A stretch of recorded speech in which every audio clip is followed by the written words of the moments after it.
Hey folks, and welcome to Subjective Thoughts. And our comic for today is The Exiled, Issue 1 by What Not Publishing. Now there is violence, guns, killing, murder, ripping out spines, guts, blood, dangerous, mysterious gas, conspiracy, and weird shit. So if you are in any way squeamish, you have been warned. Also, spoilers. Oh, and blood. Blood too. Alright, so here is our team. I of course recognize Wesley Snipes, only because I'm a fan of the original Blade movies. And, I think the artist Gabriel, I might have heard of him. Who is it? Gabriel? Wait, I'm gonna have to look. Gabriel Santos. I feel like I might have heard of him before, but I'm not certain. Yeah, I don't know. I feel like I've heard his name before, but don't quote me on that. Might be wrong. But yeah, other than that, I'm not familiar with anyone else. Okay, so this is a new mini-series. I guess perhaps Mr. Snipes has seen Keanu Reeves' success and thought, hey, I'll do something, not the same, but I'll also release a comic. But he decided to do half the number of issues. I'm joking. This is just 6 issues, and Berserker is 12. So yes.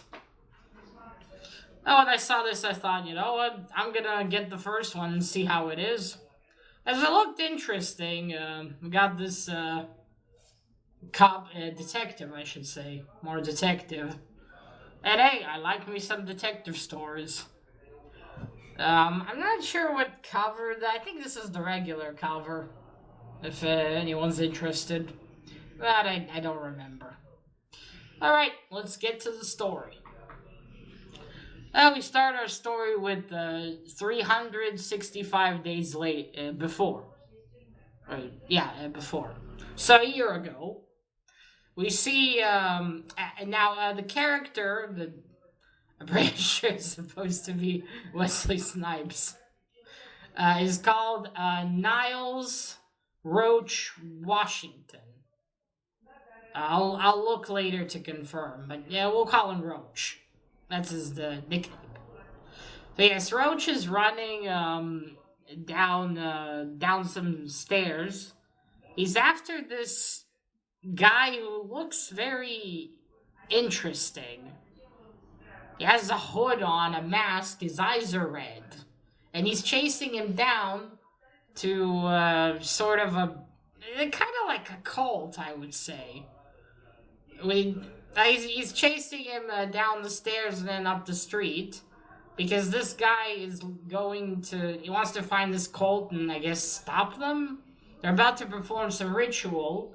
We move on then to the cult and we see them in a building somewhere, perhaps an abandoned one. We see them preparing a ritual.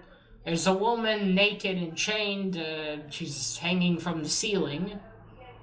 And we see all sorts of... Apparently it's supposed to be like elite people, very rich. Based on how they dressed, you couldn't tell. But yeah, so we see a little boy. He has an action figure of a Stakian warrior. No, an Egyptian warrior, maybe. I'm not sure now. I'll look later. And he's just wandering around. He's the only child there, too. I guess mommy and daddy couldn't find a babysitter. But yes, he's wandering around there. The guy with the red eyes got there already. And Roach is still on his way. He's breaking brick walls. He has a crowbar. Then the little boy notices the red-eyed guy. He's placing some sort of bomb on the floor. The kid's like, hey, mister. And the guy turns to him. He's like, shh. He's so scary looking. Then we move on to Roach. He finally found it. we hear his monologue. He's like, no one believes me. They think I'm crazy about this whole thing. About this whole cult thing. I'll leave the name here and what it means on screen. Because there's a meaning there. And so, and yes, he makes it there. He finally breaks it. He makes a hole in the brick wall. And through it, he sees the bomb there and the kid approaching. Is like, he's trying to, to rip out the bricks. It's like, kid, no, because the little boy picked up the bomb and he's holding it. It's got 5 more seconds, and then, kaboom, it explodes. But it's not a bomb with actual explosives. It has some sort of weird red gas, which kills everyone. I'm guessing that little boy was immediately obliterated. Hopefully he didn't feel any pain, because everyone else is screaming in pain there. Their bones are melting, interestingly. Now, of course, as it goes in these stories, Roach is not affected. And maybe his arm, it gets a bit of gas on it, but that's it. He's not affected beyond that. Now, granted, there's a wall between them, but there was a hole, so... I guess it's just one of those things we'll find out later why. Or, like, this is what had to happen. Yes, he's not affected, And anyway, everyone in this room died. Oh, before that, they were about to start the ritual. Some man was getting naked. They lowered the woman. She's like, I'm willing, begin.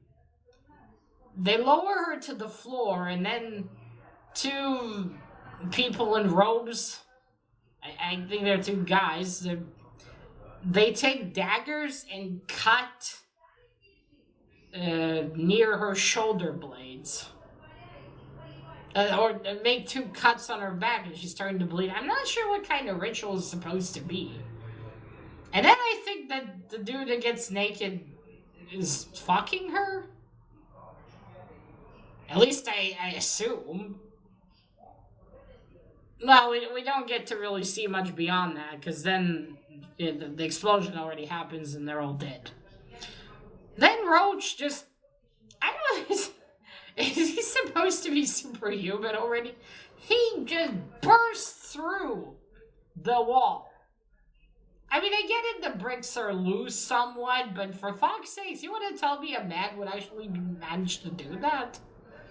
Now, granted, there is adrenaline after all, and he's a big boy. But I don't know, he just... Anyway, he breaks through. Perhaps the bricks were lousy. He breaks through there, and he sees all the, the massacre. He picks up the little figure of the boy, and he tells us that they couldn't identify anyone because they lost all their bones. I mean, you see some bodies that look like you could identify them, but I guess without a bone structure and all that, it's just like identifying a floppy mask. Yes. That's it.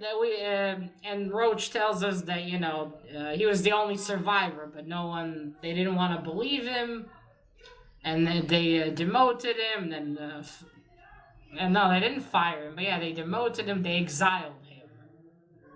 And then we move on to 300s, and then we get to chapter 1, and then it's a year later, or 365 days later. I think Roach was moved to work at a different station, perhaps, and was demoted. Although I think he was a detective before. Now he has a partner called Connor Lee. And they're working together. I think he still continues to search for this stuff. He also mentions that his father would have found this a lot quicker. I guess his father was also a detective. I think this is stuff we'll probably find out maybe later on. But yeah, so they're after 2, I think, thieves, and Connor just fucking shoots them, and that's it. And Roach is like, maybe next time let's try to bring them alive. You don't always have to use guns. And Connor's like, not all of us have karate. Oh, so Roach is an expert fighter then. There's a bit of friction between him and Connor after Roach tells him, you know, next time we'll try to bring them in alive. I think they stole some jewelry and gold. Some kind of looked like gold pieces and jewelry on the floor. Or it could have been trash. And then Connor approaches him like, you know, a finger in the chest. Hey, I'm on my way up and you're on your way down. But then they get a beep from the station to go see this suicide case. Oh, and we're told that the first day it's Friday. So when they go see the suicide case, it's Friday. They reach the area. We see a man lying in the street. He's naked. And people say, and a cop tells them, the neighbors reported he was depressed. But we also see that his spine has been taken out. Ripped out of him. It's like, where's his spine? And Connor's like, well, from a fall like that, the spine probably would have shattered. Which, fair enough, but how did such a, you know, did someone cut it out? Like, you wouldn't get such damage unless, I don't know, you fell, and then you got cut on something sharp that would make a cut like that. It doesn't make any sense. If you would just fall into his death purposefully, or jump to his death in this case, then everything would have shattered and would have been inside. So Roach is still chasing this. And Connor seems to constantly try to deter him from it, telling him, like, no, it doesn't have a connection. And then they move on to a different place. I think some auto shop, where there's another body. And it's the same thing. The spine has been taken out. Now Connor keeps telling him, you know, people die in these things all the time. But did they end up in them naked without their spine, my dude? But then, when they're at that auto shop place, Roach finds sort of a weird shell casing. It feels organic and starting to deteriorate. So, and that was Saturday. Then we move on to Sunday, where they still continue to look. Before that, we see that our mysterious red-eyed man killed someone and also took out his spine. His spine cord? Yeah, his spine. Then, we're on Sunday. They were called 45 minutes ago. There was a murder at a law firm. And there's only them and this cop lady who looks bored. She's like, and you know, why is no one here? And she tells them, there hasn't been a breakthrough. The door's locked. Nothing was shown on the cameras. But everyone's dead inside. It's like, why is no one here? And she said, I don't care. Great job, lady. They go up there. Only one man, the one we've seen, is missing his spine. But all of them have been killed. They look through it. Here again, Connor is trying to divert him from it, telling him, it's just your conspiracy theories. Connor asks him, well, what about the spine? It would have shattered from the fall. And then Connor says, well, at the morgue, what's that doctor? Fuck. I lost the name now. What's it called? After the autopsy, who does the autopsy? Man, why can I come up with the name? But you get what I mean. The one who does the autopsy. He said, no, it's probably shattered because of the fall. And Roach is like, I didn't hear that. And then Connor adds lamely, you were having coffee. Well, Connor, couldn't you have, told him? You can see even before that he's trying to, to push him away from that direction, to tell him he's crazy and all that. That's not what he thinks it is. And telling him, Roach, you're not smart enough to figure this out after they find the shell. Now, there is, of course, doubting, but here it obviously seems that he's doing this on purpose. So the roach is crouched down looking at a body, and Connor digs... I'm not sure here if he dug through... No, he dug through a cabinet, actually. And he pulls out... Okay, so what happened in the beginning with that supposed cult? It was called... what was it called? It was called the Red Friday. Let me check quickly. I don't want to have to add too many details in editing. What was it called? It's called... yeah, Red Friday Attack. It was called the Red Friday Attack. And there's a file on it, because this law firm was making a case for it. And because Roach grabs it out of Connor's hand, and he sees it's a list of survivors, but no one survived. Roach was there after all, he tells him. No one survived. And then he looks at Connor. You knew this was here. He also kicks him. Yeah, you knew this was here. You were looking for it. That is confusing who he was... Oh, and as they're arguing, we see that the red-eyed guy has appeared behind them. They don't see him, though. And then Connor gets a message. His phone starts to buzz. And he looks down, and the message says, does he know? And Roach is like, oh yeah, Roach also tells him, leave this, do you want to be, demoted again? Because this time you won't be just exiled, you'll end up 6 feet under. And Roach says, I already lost everything. They ruined my life, destroyed my marriage. And you know what they say, a man who has nothing to lose is the most dangerous man alive. But then Roach tells him, I could help you. Let me help you. And Connor's like, you can't help me. And then there's an explosion. Down below in the building, they're on the 13th floor. The cop lady calls for backup. They're both lying in the rubble. Roach is alright, it seems. Not particularly bruised, but Connor has a metal, it's like a metal tube through him, in his, on the side of his body, and he's like, "Do you never die, Roach?" What does Roach tell him? Wait, Roach answered, "This comic looks way thicker than it actually is, because there's more story there. More story of something else." What did he say? A weakness of mine, he answers. I know, he's like implying Roach, because roaches could survive a nuclear attack. Or so they say. He says that, and then the red-eyed guy appears. He grabs Connor behind by the hair, hits him with his, I guess it's not exactly an axe, but this is what he uses to rip out the spines. He hits Connor, then he rips out his spine.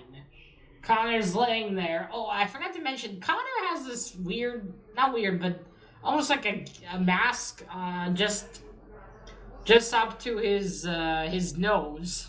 I'm not sure if it's supposed to be like a gas mask of some sorts or what. Yeah. So yes, and we see the red-eyed guy standing above above Connor, and he's holding his spine, and Connor's lying dead. And that's it. That's where the story ends.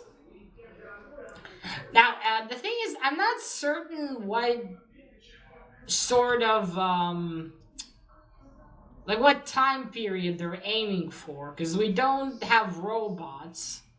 They don't have, I haven't seen any cell phones, and the cars look pretty regular.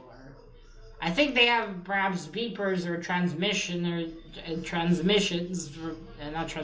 radios. But that's about it.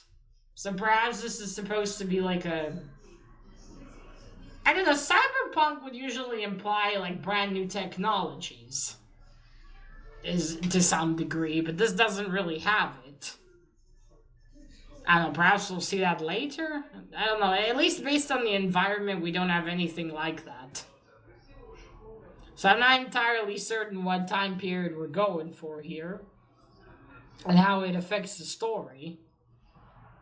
Because, again, the gas mask, for instance, is it a norm to wear that?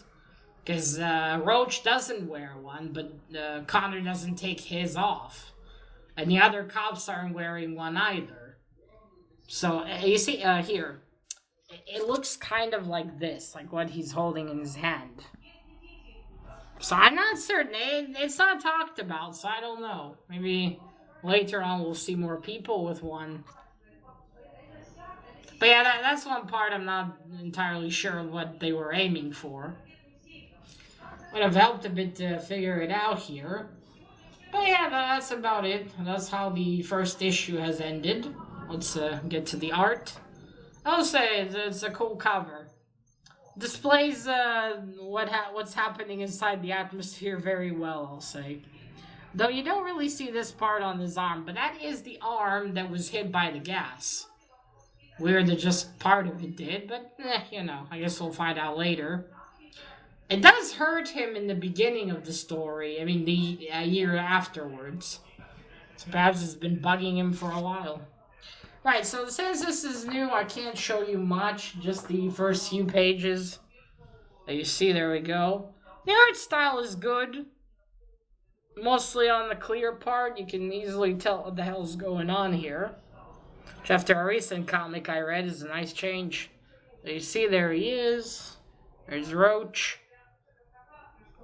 Oh, Connor's also, you see, there's the Egyptian-looking motherfucker. See why I think he looks Egyptian? I mean, look at his outfit. It's very Egyptian-esque.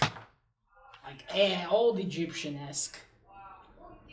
Okay, yeah, I think the character, the action figure the kid he's holding is also Egyptian.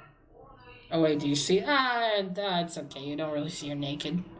You see there's the kiddo. And I guess that's the mom. You see there's that naked lady. Yeah, it's fine. You can't really see any details. I see Rhodes breaking in, trying to get there, chasing Egyptian dude. And there's like, oops, and there's the kid like, hey, mister. You see there's the bomb. I look at him. You see he's like, shh. You see he has red eyes, and he looks very Egyptian.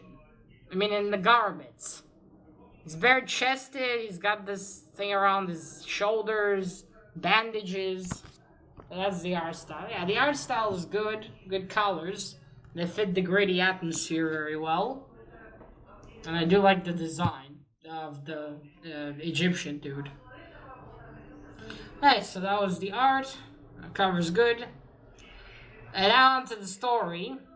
Yeah, a time period, you know, to understand what time period this is would have helped, but perhaps this is an alternate reality of some sorts. Now, what's unclear to me is this supposed to be science fiction or magic? Now, the lack of robots and all these fancy schmancy technologies makes me think that this might lean towards magical more. Because if this was more science fiction, we'd see more, electronics of some sorts. And somehow this man, as you can see, has arrived to this 13th floor without being seen by the cameras. And based on the fact that their technologies don't seem to be really that advanced, I mean, to the usual sci-fi stuff we see, I would say it's more magic. How he made himself not be seen in the security cameras, for one. And also him reaching the 13th floor without opening a door even. And like I said, it seems like he's standing on the side looking at Roach and Connor, but they don't even notice him. And then he appears out of nowhere. Okay, Connor is closer to the wall, and there's a hole where he's laying down. But this motherfucker appears behind him somehow and just takes out his spine. Not to mention how much strength that would take, of course, to rip out a spine. And just for this one weapon, so... I talked to Lear about this. He thinks this is going to be more science fiction. I think it might be more magic. Or perhaps a combination of both. That also happens, I believe, but... so far, I'm not sure. Could be a combination of both, just based on the Egyptian stuff. And who is this Egyptian dude? And why did he try to stop that cult? What was he trying to achieve with it? Were they about to uncover something he didn't want? Were they about to summon something? And why did he continue a year later to take out spies? Or why did he start, I should say? He didn't do that to any of the victims in that building. Yes, many questions. I look forward to finding out if this is magic or science fiction. I'm gonna lean on that it's magic for now. Because, I don't know, that's why I feel like that's more, so far the direction. But we'll see. I have subscribed to the series after reading this issue because I definitely want to find out what's going to happen. Looks like it's going to be very cool. At least so far. We shall see. Roach's character is interesting, at least so far. So we know he's a cop. We know he's stubborn. He wants to find out what this is, but we're not sure how he started on this path. I wonder if we'll learn anything about his wife. Perhaps we will. It's left to be seen. Left to be seen also what will happen when he confronts the... Is he gonna confront him, I wonder? And what happened? Why didn't Roach die as well? You know, because he was very close to the gas, yet the gas only affected his arm. And perhaps a bit of the shoulder here.